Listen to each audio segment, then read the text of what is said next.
അടുക്കളകളുടെ കാര്യം വളരെ കഷ്ടമാണ്. ഇനി അഥവാ ഈ സാധനങ്ങളെല്ലാം ഇപ്പൊ കുട്ടികൾക്ക് കഞ്ഞി കൊടുക്കാൻ വേണ്ടി ഈ സാധനങ്ങളെല്ലാം വീട്ടമ്മമാർ എങ്ങനെയെങ്കിലും കഷ്ടപ്പെട്ടുണ്ടാക്കി അടുക്കളയിൽ എത്തിച്ചു എന്നിരിക്കട്ടെ, അത് പാചകം ചെയ്യാൻ ഗ്യാസിന്റെ വില എന്താ? ഒരിരട്ടിയോ രണ്ടിരട്ടിയോ അല്ല, മൂന്നിരട്ടിയിലധികം വില വർദ്ധിച്ചു.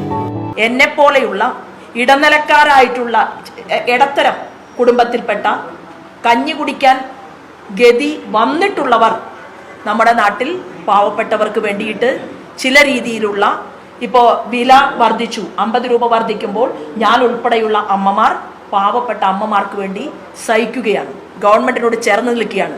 എന്താണെങ്കിലും നരേന്ദ്രമോദി ഗവൺമെന്റ് 1 രൂപ പോലും അഴിമതി നടത്തുന്നില്ല എന്നുള്ളത് രാജ്യത്തെ മുഴുവൻ ജനങ്ങൾക്കും ബോധ്യമായ സാഹചര്യത്തിൽ ഈ പണം കിട്ടുന്നത് പാവങ്ങൾക്ക് തന്നെയാണ്.